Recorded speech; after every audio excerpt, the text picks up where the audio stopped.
Hello everyone, आपका मेरे YouTube channel में बहुत बहुत स्वागत है। मेरा नाम प्रिया शुक्ला, मैं जीआईसी लेक्चरर 2020 में सेलेक्टेड हूँ और मेरा सब्जेक्ट मैथ्स है। अभी मैंने पिछली वीडियो बनाई थी तो उसमें बहुत सारे साथियों के कमेंट थे, तो इसी सब से रिलेटेड मैं आपके बीच वीडियो लेकर आई हूँ।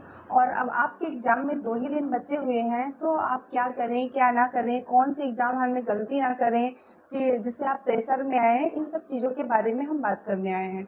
तो हाँ, आप लोगों के जो मेरा वीडियो आज का है वो 3 ही पॉइंट पे लगभग है।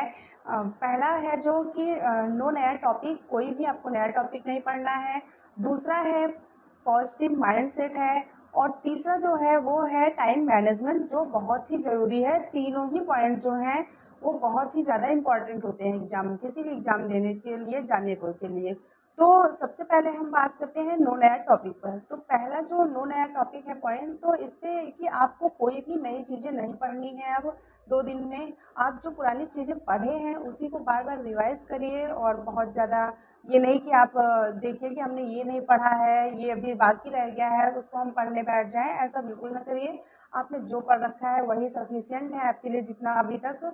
और बस उसमें बार बार उसको ये नहीं कि बहुत बड़ा लेके बैठ जाइए, थ्योरम उसको करने बैठ जाइए कि ऐसा नहीं। जो आपको लग रहा होगा कि हमें भूल गया है और उसको रिकॉल करिए। बाकी एक नज़र में सारे सिलेबस को ऐसे सरसरी निगाह में पढ़ते जाइए, देखते जाइए। जो चीज़ें छूट रही हो, छोटे मोटे फार्मूला, उसको देख लीजिए। और आंसर को कैसे लिखना है ये आप लास्ट समय में करिए। बाकी बहुत ज़्यादा नया टॉपिक वैसे भी नहीं पढ़ना चाहिए। एग्जाम के 1-2 दिन पहले रिलैक्स रहना चाहिए बिल्कुल एग्जाम में, और पॉजिटिव रहना चाहिए। दूसरा है कि आपको जो पॉजिटिव माइंडसेट है, तो पॉजिटिव माइंडसेट में ये है कि पॉजिटिव आप रहिए। तो बिल्कुल पे भरोसा रखिए कि हमारा एग्ज़ाम बहुत अच्छा होगा, हमने जो पढ़ा है उसी में से ही आएगा। और ये एक लक होता ही है कि आपने जिस क्वेश्चन को पढ़ा है, सब्जेक्टिव पेपर है, वही एग्जाम में आ गया, आपका बहुत अच्छा हो गया। तो इसलिए थोड़ा भी घबराइए मत, अपने ऊपर क्या कहते हैं एकदम कॉन्फिडेंट रहिए। और जो आपने पढ़ा है ज़रूर वही आएगा और आपका पेपर अच्छा होगा। तीसरा जो है कि एक पॉजिटिव माइंडसेट जो होता है, उसके साथ साथ टाइम मैनेजमेंट भी बहुत ही ज़्यादा ज़रूरी है।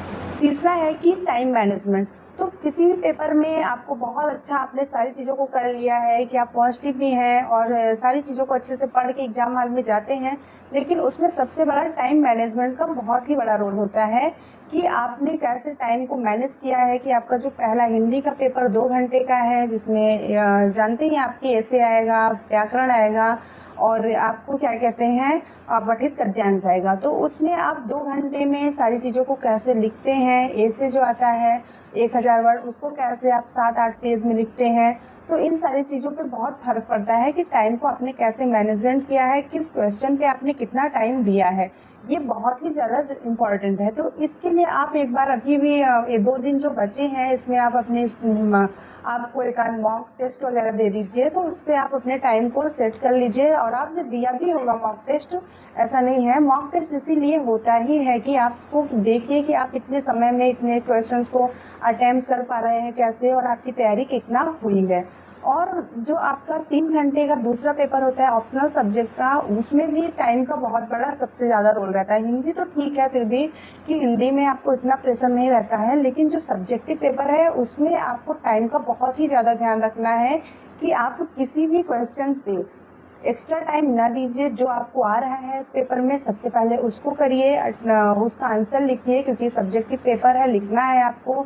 तो जो जो आपके पढ़े हुए क्वेश्चन आए हैं उसको पहले कर लीजिए। 20 क्वेश्चन लगभग आएंगे सब मिला करके, तो उसको पहले करिए। और उसके बाद जो क्वेश्चन आपको डाउट लगते हैं उसको करिए। और जो क्वेश्चन आपको लगभग नहीं आते हैं, बिल्कुल भी नहीं आते हैं, उसको भी आपको छोड़ना नहीं है, क्योंकि हर क्वेश्चन पे पेपर में हर क्वेश्चन पे नंबर मिलता है, कोई निगेटिव मार्किंग नहीं होती है।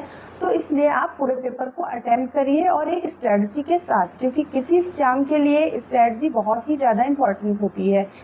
बाकी पढ़ते तो सब हर कोई पढ़ता है, तैयारी भी करता है, लेकिन कुछ लोग होते हैं कि एग्जाम हॉल में जाके घबरा जाते हैं, जिससे वो पेपर को अच्छा नहीं जाता है, उनका अच्छा नहीं कर पाते हैं। तो इन सब बातों का आप बिल्कुल ध्यान रखिए और एकदम रिलैक्स रहिए आप।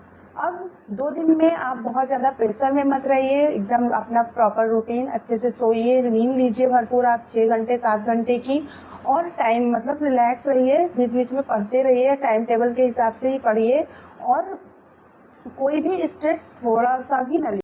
और मेरी पिछली वीडियो में और भी एक कमेंट था, कई सारा था कि पेन का कौन सा यूज़ करें। तो आप लोग ये जानते ही हैं कि एग्ज़ाम में अगर सब्जेक्टिव है तो ब्लू और ब्लैक पेन, दो बॉल पेन का ही यूज़ किया जाता है। जेल पेन अगर आपकी बहुत अच्छी स्पीड जेल से बनती है तो जेल यूज़ करते हैं, लेकिन ये ध्यान रखिए कि पिछले पेपर पे वो चीज़ें छपे ना। जो आप लिख रहे हैं अगले पेपर पे वही जेल पेन पे ये होता है कि अगले पेज पे भी वही छप जाती है। तो ज़्यादा बेस्ट है कि आप बॉल पेन का यूज़ करिए, ब्लैक और ब्लू। ब्लैक से आप हेडिंग डालने में यूज़ करिए, ब्लू से लिखने में। कोई पेन का ऐसा नहीं है कि बहुत सारी पेन यूज़ करना है। ब्लैक और ब्लू ले लीजिए और ये ध्यान रखिए कि जो पेन से आप एग्ज़ाम हॉल में लिखिए अभी उसको 1-2 दिन में थोड़ा उससे 1-2 पेज लिख लीजिए, जैसे वो स्मूथ हो जाए। और ऐसा नहीं कि एग्ज़ाम हॉल में नई पेन से लिख सकते हैं, ऐसा कुछ नहीं है, लेकिन स्मूथ रहती है तो लिखने में अच्छा होता है।